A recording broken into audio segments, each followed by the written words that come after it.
Ассалауму алейкум, менің қымбатты көрермендерім, қымбатты тыңдармандарым. Міне біз қасиетті Рамазан айына да жеттік. Аллаға сансыз шүкірлер болсын. Биыл оразаны жай ғана ұстамай, оның таңғажайып пайдасын біле жүріңіздер. Сондықтан сіздерге қосымша мотивация беру үшін және оразаның ағзаға ғылыми пайдасы туралы айту үшін ағзаны сауықтыратын оразаның 10 түрлі әсерін келтіремін.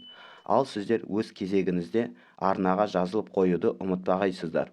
Қасиетті Рамазан айында ораза ұстау бұл ислам діні бойынша кәмелетке толған әрбір адамның және парасатты мұсылманның міндеті. Оны орындау тек жанға ғана емес, денеге де пайдалы. Ғылым саласындағы заманауи зерттеулер көрсеткендей, әсіресе Рамазан айында ораза ұстаушы адамның денесі жақсы сауықтыру әсеріне ие болып, жыл бойына өзіндік ерекше қуат алады. Ораза ағзаның интоксикациясының, сондай-ақ қандағы қант деңгейінің төмендеуіне ықпал етеді, әрі иммундық жүйе күшейеді және сол сияқты бірегей әрекеттер қартаю процесінің баяулауына әкеледі. Енді біз адам денсаулығын нығайтатын Рамазан оразасының 10 түрлі әсерін келтіреміз. Сонымен біріншіден, Рамазан айында ораза ұстау организмнен токсиндерді шығаруға көмектеседі. Ораза ұстаушының денесінде тамақ пен суысынан бас тарту салдарынан ішкі ресурстардың жұмылдырылуы іске асады. Ал бұл өз кезегінде май қорының төмендеуіне және жинақталған токсиндердің бөлінуіне әкеледі.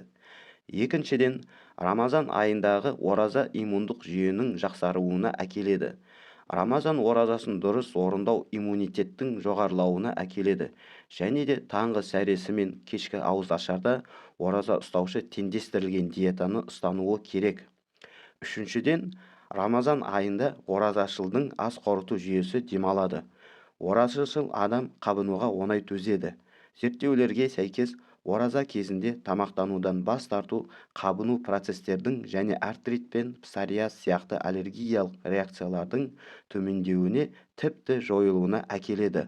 Ораза язва колиті сияқты ішектің қабыну ауруларын емдеуге ықпал етуі мүмкін деген болжам бар. Төртіншіден, ораза тері мен көздің жағдайын жақсартады. Денедегі қалпына келу процестерінің нәтижесінде тері және көз алмасы тазаруы орын алады. Сондай-ақ оразадан кейін көздің ақтығы айқын және жарқын болып көрінетіні байқалады. Бесіншіден, ораза ұстаушы адам инсулинге сезімталдықты арттырады. Яғни, Рамазан айындағы ораза ұстау кезінде инсулинге сезімталдық жоғарылайды. Бұл деген аса маңызды әрі тым пайдалы.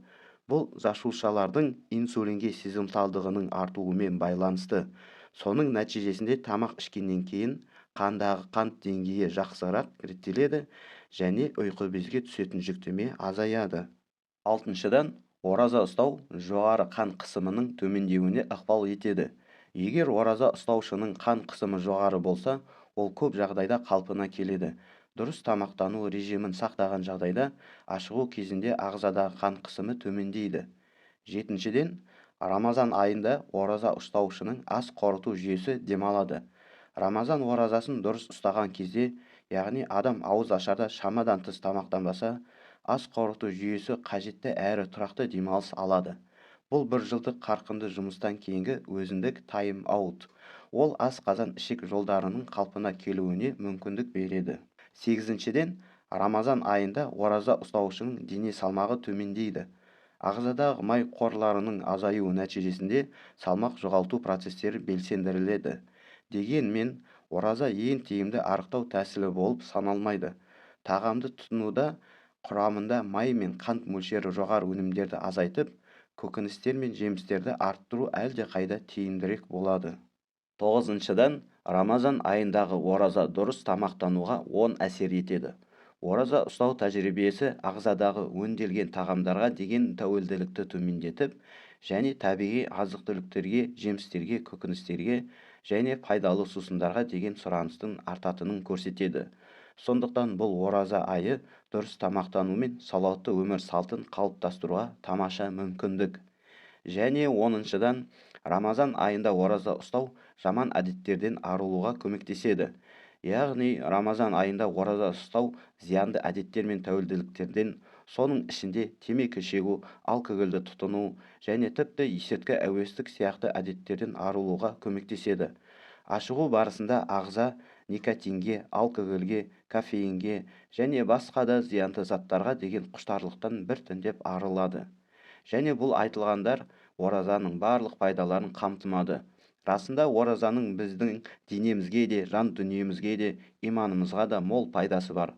Аллаһ тағала Құранда айтқандай, Рамазан айы адамдар үшін тура жол нұсқаушы, дұрыс жолмен ақиқатты айқындаушы Құран түсірілген ай. Сендерден кімде-кім бұл айға жетсе, ораза ұстасын. Ал егер біреу науқас болса, не сапарда жүрсе, онда басқа күндері қаза тұтсын. Алла сендерге жеңілдік қалайды, ауырлық қаламайды. Сендерді тура жолға салған үшін және Алланы ұлықтауларың үшін белгіленген күндердің санын толтырыңдар, мүмкін шүкір ететін шығарсыңдар. Аллаһ тағаладан оразаны жеңілдетуін әрі денсаулығымызды жақсартуын сұраймыз. Осымен оразаның адам денсаулығына тигізер оң әсерін айтып кеттік. Егер де бұл контент ұнаған болса, лайкты лүпілдетеміз, пікір жазамыз, жақындарымызбен бөлісеміз. Және де міндетті түрде бірінші байлық денсаулық YouTube арнасына жазыламыз. Қызықты әрі пайдалы ақпараттарды жіберіп алмау үшін қоңырау батырмасын басып қоямыз. Қош сау саламатта болайық.